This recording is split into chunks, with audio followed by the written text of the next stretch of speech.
요즘처럼 사람에게 기댈 것도 없고 무엇 하나 소망을 두고 희망의 메시지를 주는 곳이 없다, 이런 생각이 드는 때가 없었던 것 같습니다. 스포츠 여자 선수들만 나오는 예능 프로그램을 잠깐 봤는데 하도 여자 선수들이 웃어서 잠깐 봤는데 거기에 박세리라고 하는 골프 선수가 나온 것을 봤습니다. 박세리 선수는 우리나라가 1997년도 IMF 구제금융을 받을 때 외환위기로 온 국민들이 고통받고 있을 때 맨발로 물에 들어가서 샷을 날려서 우승하는 장면을 통해서 우리 국민들에게 희망을 주었던 선수입니다. 어려움을 극복하면 된다, 우리도 할 수 있다, 이런 희망을 준 선수였습니다. 그러면서 또 당시에 온 국민들이 금모으기 행사를 하면서 우리가 자력으로 이 IMF 구제금융을 극복해야 되겠다라는 생각으로 그 금모으기 행사는 대단히 열기가 아주 뜨거웠습니다. 희망이 있고 소망을 담은 국민들의 행동이었죠. 근데 지금 2020년 9월을 우리가 지내고 있는데 도무지 어디에도 희망이 없어 보입니다. 정치가, 경제가, 그리고 사람이 희망이 될 수 있는 근거가 없습니다. 통일이라고 하는 희망은 아예 이제 눈 씻고 찾아봐도 찾아볼 수 없는, 이루어질 수 없는 희망이 된 것 같아 보이고요.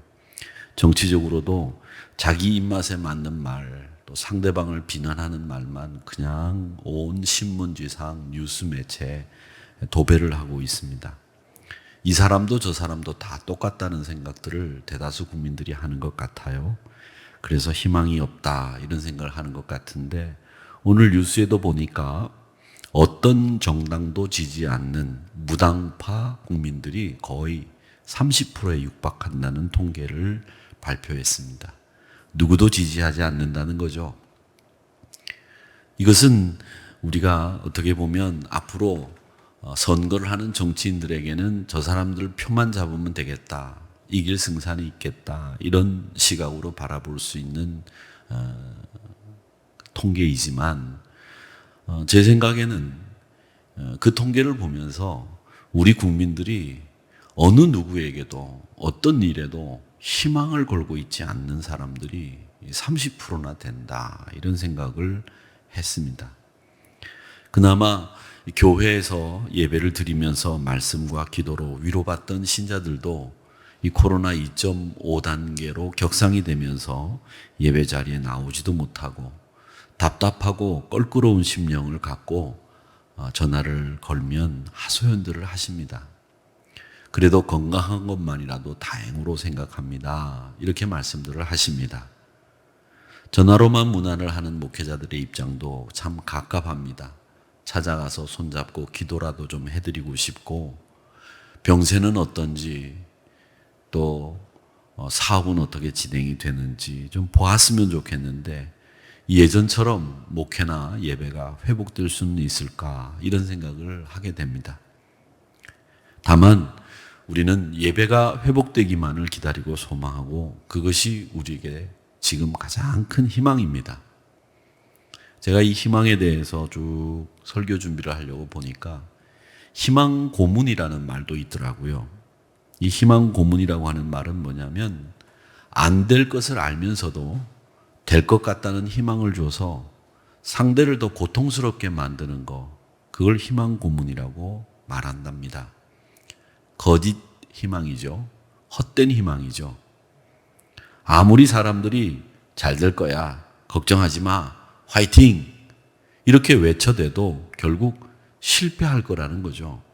손해보고 넘어지고 사업장 문 닫고 직장에서 퇴출당하고 가게도 폐업 신고해야 되는 이런 일이 벌어진다는 거죠.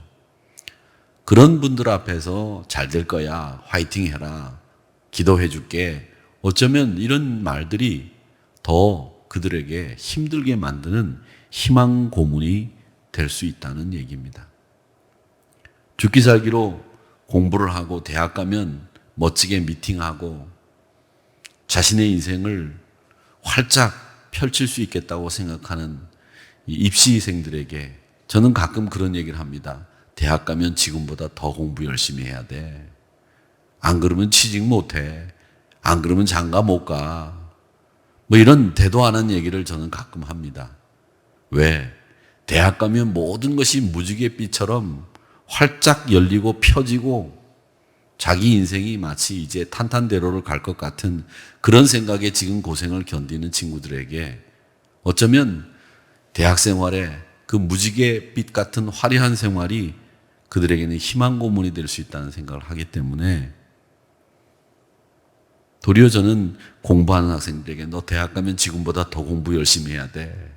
이렇게 이야기를 합니다. 청년 실업이 얼마나 큰 문제로 사회적인 이슈가 되고 있습니까? 취업을 하기 위해서 재수를 하고 직장에 들어갔다고 하더라도 여러 가지 갑질이니 또 뭐 비정규직이니 정규직이니 이러면서 사회적으로 무리를 빚고 있는 여러 가지 비애들을 맛보면서 희망이 오히려 더 큰 고문이 되는 것이 지금 우리의 현실입니다. 그 희망의 사다리에서 떨어지는 게 더 충격이 크다고 하죠. 오늘 아침에 정부에서는 7조 원 가량 되는 돈을 재난지원금으로 국민들에게 나눠주기 위해서 추경을 했다는 소식을 접했습니다. 온 국민들이 통신비 2만 원을 지원받는다고 하죠. 자영업자들과 소상공인들이 지원을 받는다고 합니다. 저는 지난번 재난지원금을 받을 때부터 이게 희망이 될 것이 아니라 도리어 희망 고문이 될 것이다 라는 생각을 했습니다.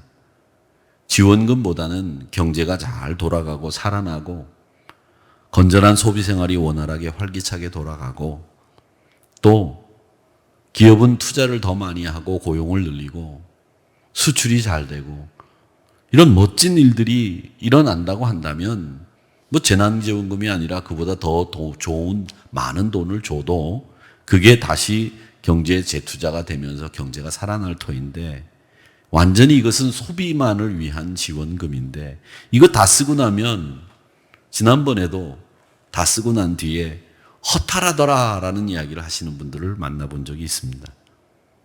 사랑하는 성도 여러분, 우리가 지금 살고 있는 이 2020년 9월 10일이죠 오늘. 어떻습니까? 성도들은 한결같이 예배 자리를 지키지 못해서 답답하다는 이야기를 공통으로 하시고 있습니다.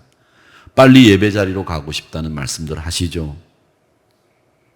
그런 반면에 철없는 신자들은 아이고 예배 자리 사모하기커녕 그동안 억지로 교회 나갔는데 아이 잘 됐다. 편하게 생활할 수 있게 됐다. 신앙생활과 담쌓고 사는 분들은 없습니까? 그러면 우리가 이런 세상 속에서 우리의 자세나 우리의 신앙을 점검하면서 과연 희망 고문이 아니고 희망이 정말 기쁨이 될 수 있는 방법이 뭘까? 우리가 하나님의 말씀 속에서 그걸 찾아야 되지 않겠습니까?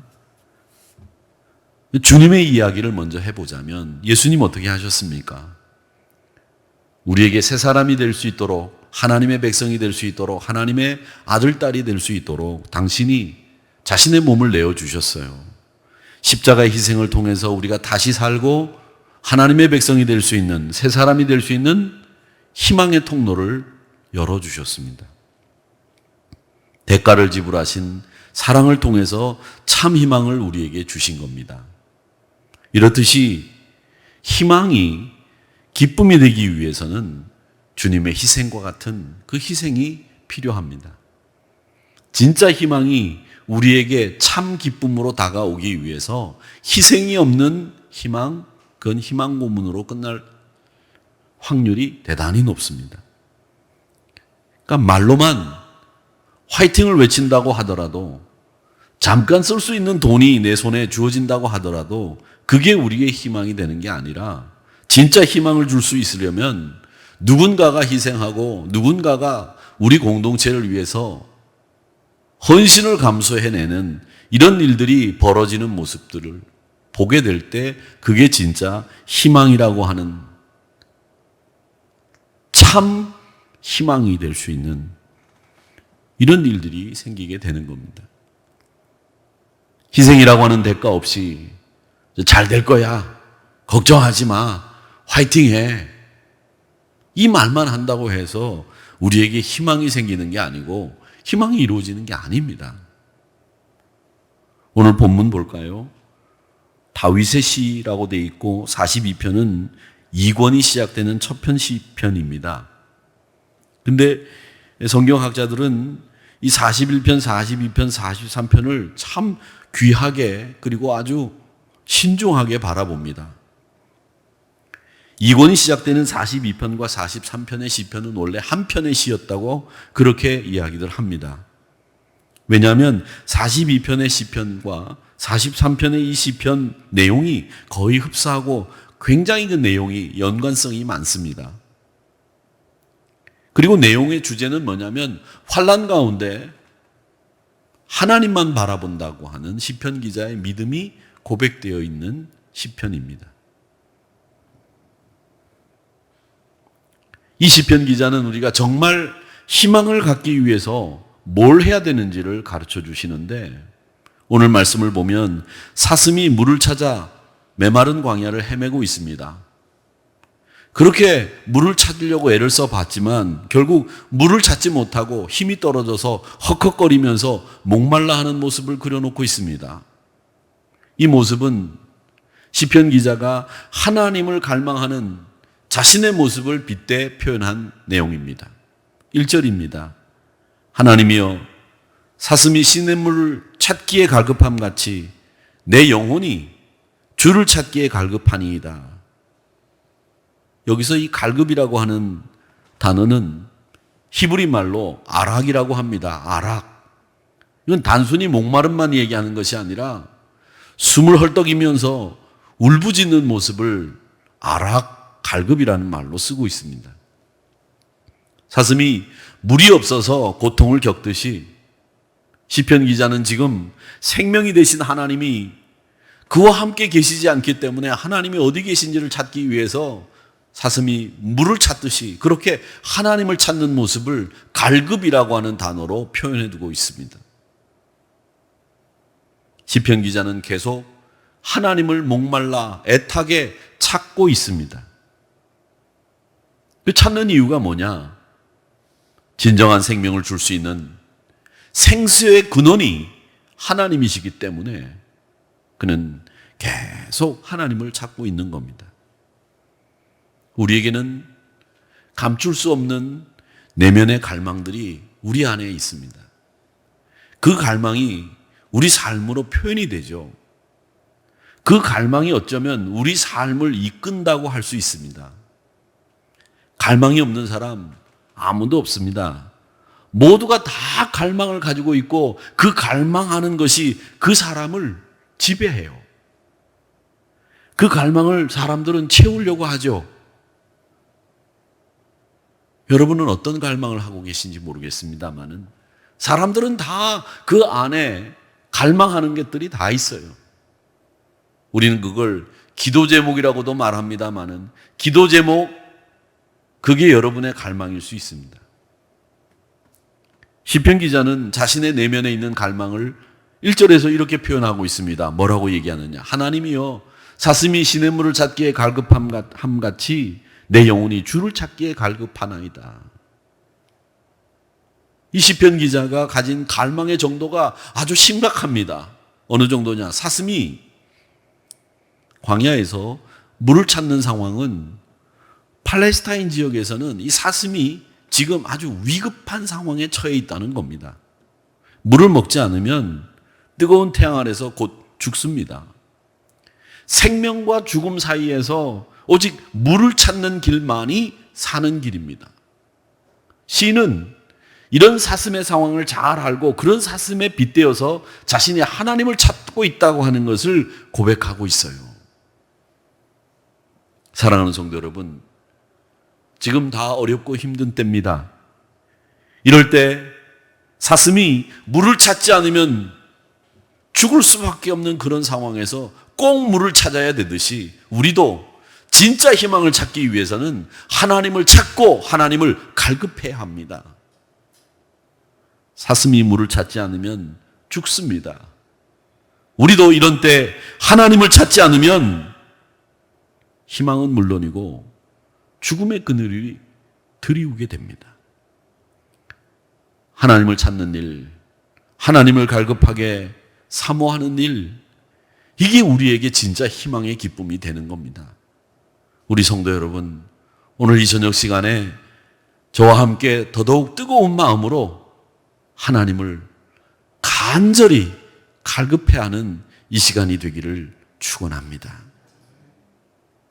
시편 기자는 오늘 3절 말씀에서 원수들이 네 하나님이 어디 계시느냐 조롱하는 통에 낙심합니다. 사람들의 시달림을 받아요. 3절 말씀에 보니까 사람들이 종일 내게 하는 말이 내 하나님이 어디 있느냐? 내 눈물이 주야로 내 음식이 되었도다.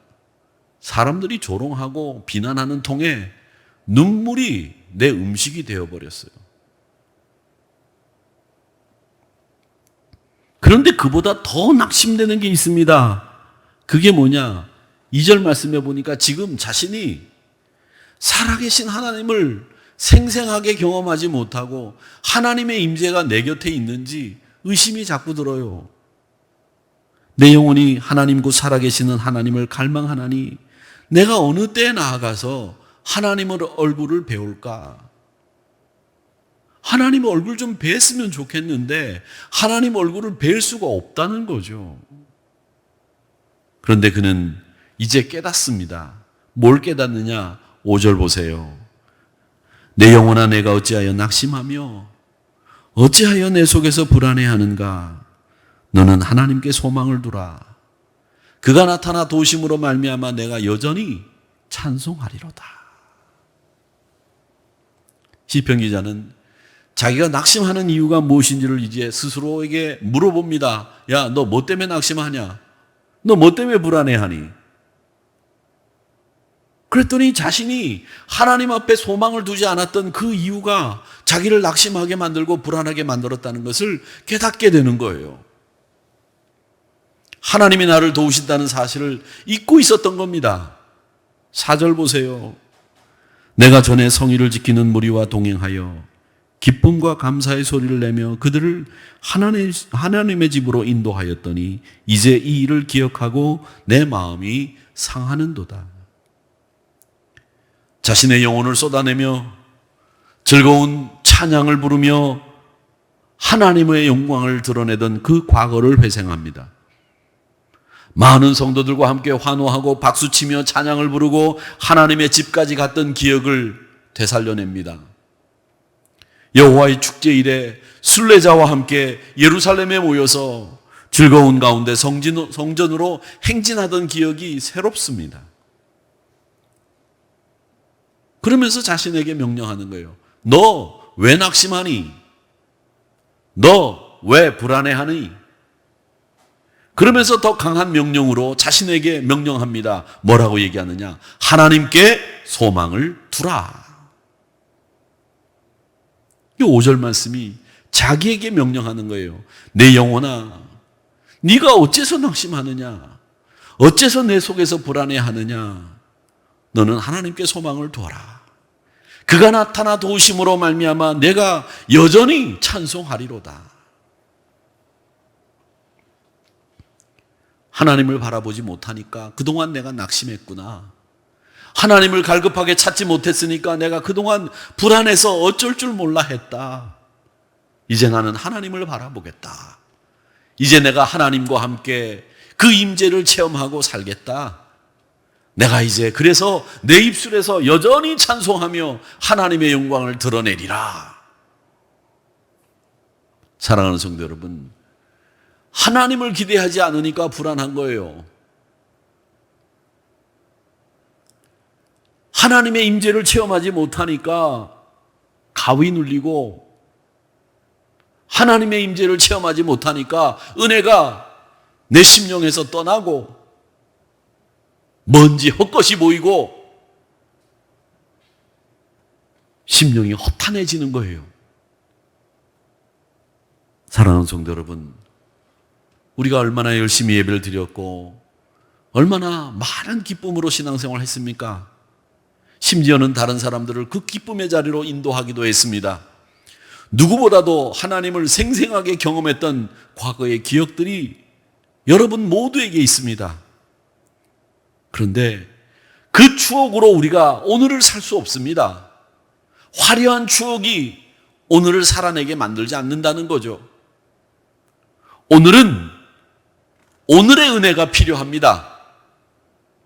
그런데 지금 우리는 오늘의 은혜를 받기가 보통 쉽지가 않아요. 어렵지가 않아요. 찬양을 마음껏 함께 모여 입술을 맞추어서 부를 수 있는 그런 시간이 제한되어 있고, 기도가 나오지 않고 하나님을 엎드려 하나님 앞에 간절하게 소리치면서 기도할 수 있는 자리가 저희들에게는 지금 없습니다. 어떻게 해야 될지 캄캄합니다. 그런데 지금 우리가 과거의 그 추억 속에 남아있는 은혜를 가지고 오늘을 살 수 있느냐? 과거의 하나님으로 우리가 오늘을 살 수 있느냐? 없습니다. 오늘도 생생하게 일하시면서 어제나 오늘이나 영원토록 동일하신 그 하나님을 지금 이 순간 여러분들이 경험하셔야 됩니다. 지금 이 순간 그 은혜의 자리에 빠져들어야 됩니다. 시편 기자는 다른 것을 할 수 없는 상태가 지금 나의 상태라고 이야기를 하면서, 내가 은혜를 맛보고 하나님을 찬양한 적이 있는 내가 지금도 여전히 찬송하면 좋겠다. 하나님을 갈급하게 찾는 너의 심령이 이제는 불안해하지 않고, 이제는 낙심하지 않고 여전히 찬송할 수 있게 될 것이다. 은혜를 맛본 사람들은 그 은혜가 떨어지면 얼마나 큰 위기가 우리에게 찾아오는지를 잘 알고 있습니다. 갈망이라고 하는 것은 맛을 본 사람들이 아는 거예요. 고기도 먹어본 사람이 먹는 거죠.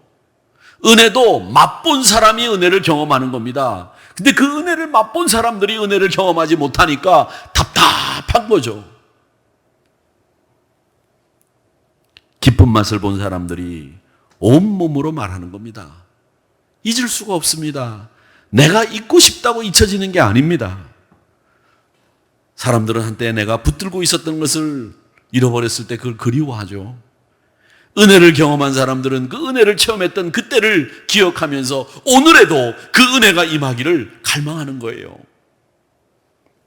시편 기자가 그토록 갈망하는 것은 오직 하나입니다. 그는 하나님이 누구신지를 잘 알고 있었습니다. 그가 경험한 하나님은 관념적이고 철학적이고 사상적인 하나님이 아니라 구체적으로 생생하게 우리 곁에서 살아계신 하나님이십니다. 오늘 현실에서 낙심하는 것이 아니라 희망을 위해서 하나님을 바라보는 것이 필요합니다. 낙심하면 하나님 보이지 않습니다. 오늘의 현실에 절대로 낙심하지 마시고 오늘의 은혜를 찾으시기를 주의 이름으로 축원하는데, 오늘의 은혜를 찾기 위해서는 하나님을 찾아야 합니다.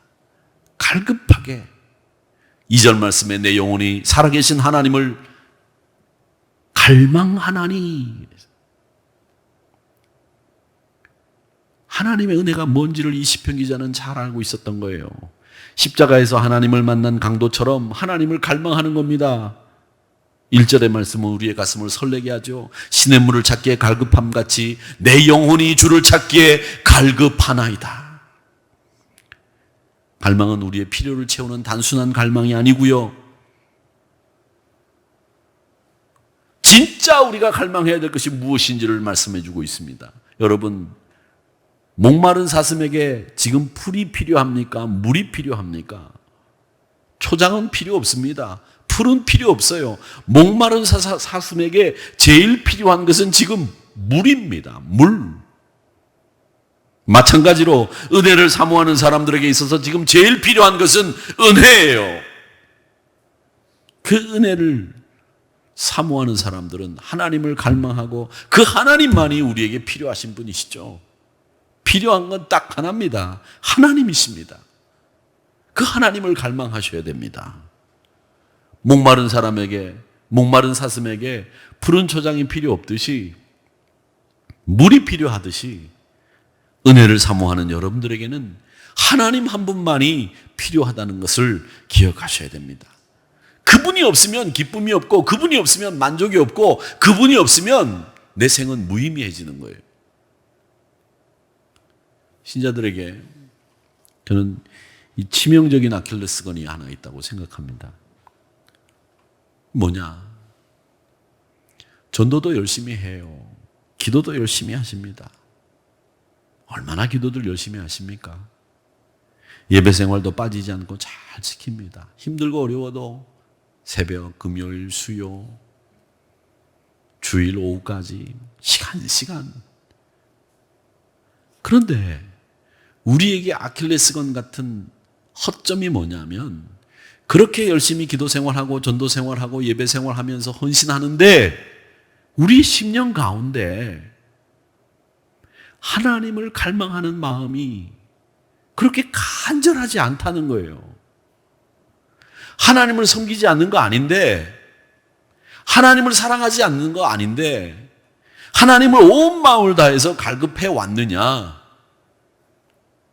이 문제 앞에서는 우리가 말문이 막힌다는 거예요. 정말 하나님을 갈급하게 사모했느냐?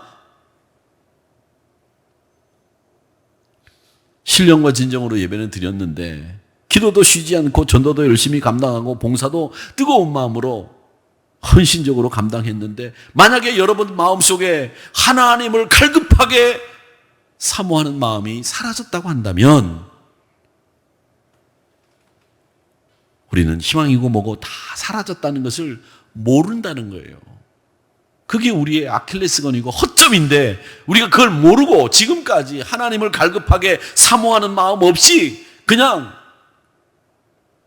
쉬지 않고 기도하라는 말씀에 순종하고 열심히 전도하고 예배 생활하고 헌신하고 봉사했는데 우리 심령이 늘 허탈한 거예요. 하나님을 갈급해하는 그 마음이 그 속에서 사라졌기 때문에, 물이 필요한데 매일 풀 있는 데만 쫓아다녔기 때문에. 예레미야 29장 12절 13절 말씀, 너희가 내게 부르짖으며 내게 와서 기도하면 내가 너희들의 기도를 들을 것이요, 너희가 온 마음으로 나를 구하면 나를 찾을 것이요 나를 만나리라. 여기서 우리는 온 마음이라고 하는 단어를 좀 눈여겨보아 주시기 바랍니다. 온 마음으로 나를 구하면, 하나님은 말이죠, 우리가 그냥 마음으로 구하는 것보다 온 마음으로 하나님을 구하시기를 원하세요. 이 말은 뭐냐면 우리의 신앙 태도까지 하나님이 보시는 거예요. 야, 네가 정말 간절하게 나를 찾고 있는 거냐, 나를 만나고 싶은 거냐, 이것까지 보시고 있다는 말이죠. 이 온 마음으로 나를 구하면이라고 하는 말을 좀 쉽게 말을 바꾸면 뭐가 되겠습니까? 하나님을 찾는 일에 네 인생을 좀 걸어봐, 그 말입니다. 우리 인생을 걸어볼 필요가 있는 거 여러 가지가 있겠죠. 그런데 신앙인이라고 한다면 하나님을 만나고 하나님을 찾는 일에 네 인생 한번 걸어봐, 그 말씀이에요. 우리가 소망을 유지하고 우리의 소망을 건전하게 지키려면 어렵고 힘든 이때에 우리가 이 믿음의 사람으로 소망을 굳건히 세우기 위해서 필요한 일, 예레미야의 말씀처럼 온 마음으로 인생을 걸 작정으로 하나님을 찾고 하나님을 만나려고 해야 된다는 겁니다. 희망 고문이 아니라 희망 기쁨을 누리기 위해서 하나님을 갈급해 하십시오. 낙심하지 마십시오. 살아계신 하나님을 찾으시기를 축원합니다. 특별히 우리가 이 갈급해 한다라는 말은 좀 재미있는 말이라고 저는 생각하는데, 그 심리학자 중에 하트라는 사람이 이런 말을 했습니다. 이 갈급한 거, 갈망하는 거를 조절하지 않으면 중독이 된다. 이렇게 말씀하셨어요. 그러니까 우리가 보통 이제 운동 경기를 TV로 자꾸 보게 되는데 어떤 선수가 우리나라를 대표해서 그 경기에 나가가지고 우승을 했단 말이죠. 그러면 그 경기가 세간의 많은 사람들에게 부음처럼 막 일어납니다.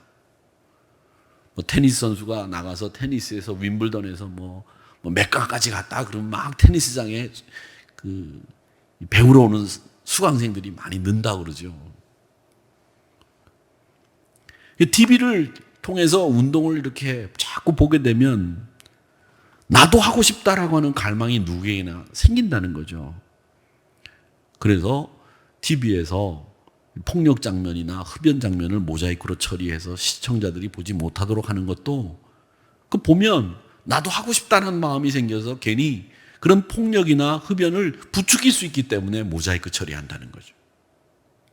이 갈망이 그러니까 고민이나 반성하는 체계가 없이 내 마음속에서 고민해보지 않고 반성하는 체계 없이 걸러지지 않으면 그 갈망이 중독이 된다는 것이 심리학자들의 얘기입니다.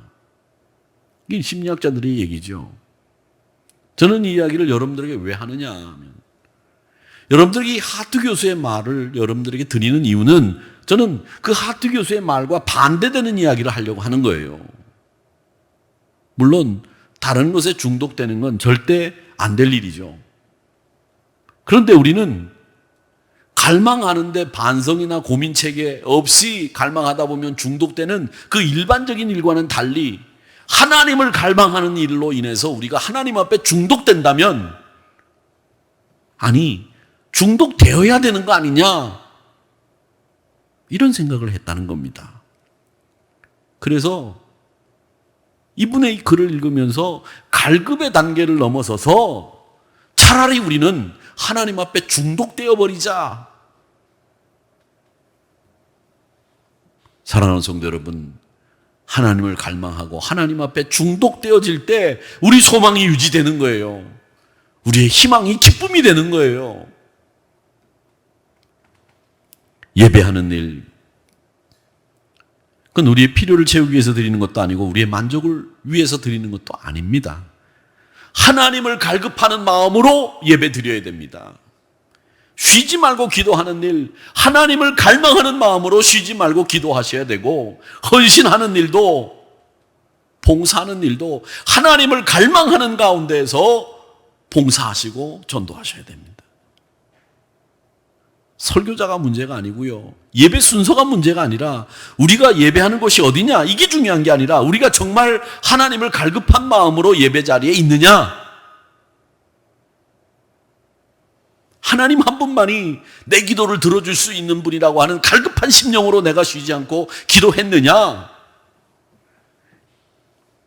이것으로 우리가 은혜로운 예배를 드릴 수 있다는 거죠. 신앙의 본질, 그건 하나님을 갈급해하는 일입니다.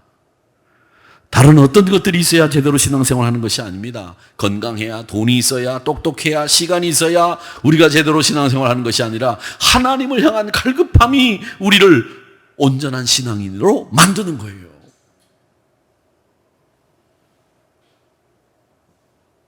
하나님은 이 갈급해하는 사람들에게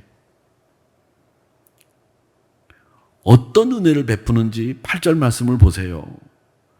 낮에는 여호와께서 그의 인자하심을 베푸시고 밤에는 그의 찬송이 내게 있어 생명의 하나님께 기도하리로다. 갈급해하는 심령들 위해 하나님은 인자하심을 베푸시고 밤에는 생명의 하나님이 나로 기도할 수 있도록 만들어 주시더라. 이 시편 기자의 고백이에요.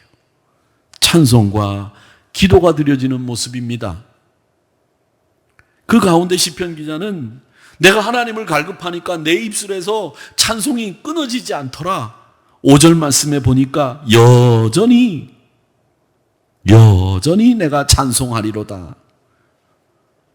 8절 말씀에 보니까 그의 찬송이 내게 있다.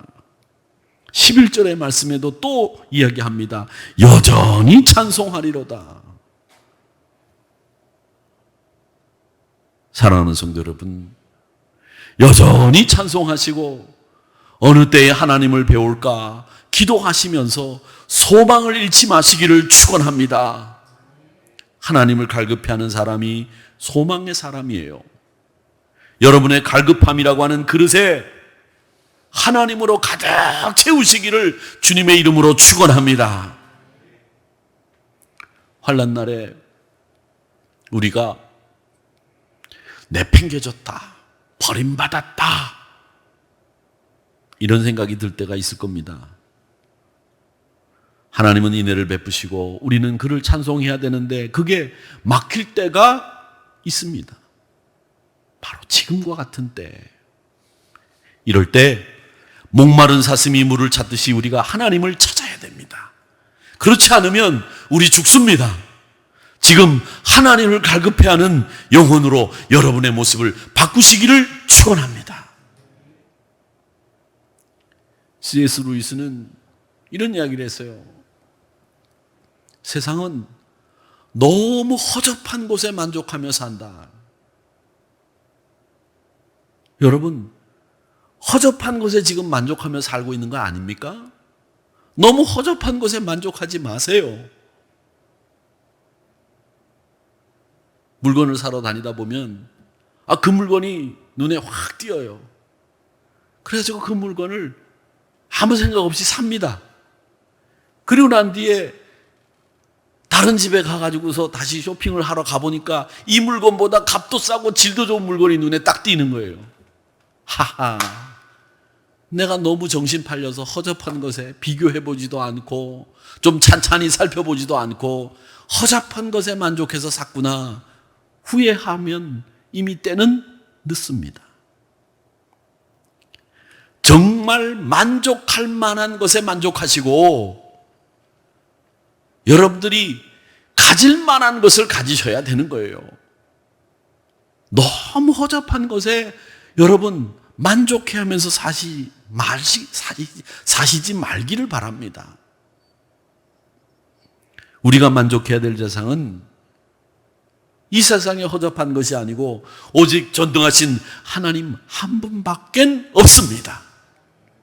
하나님 한 분만 나를 만족해 하실 수 있는 허접하지 않으신 분이시고 우리가 갈급해야 할 그럴 분이시고 여전히 찬송해야 될 대상이라고 하는 사실을 기억하시면서 살아가시는 저와 여러분이 되시기를 주님의 이름으로 축원합니다.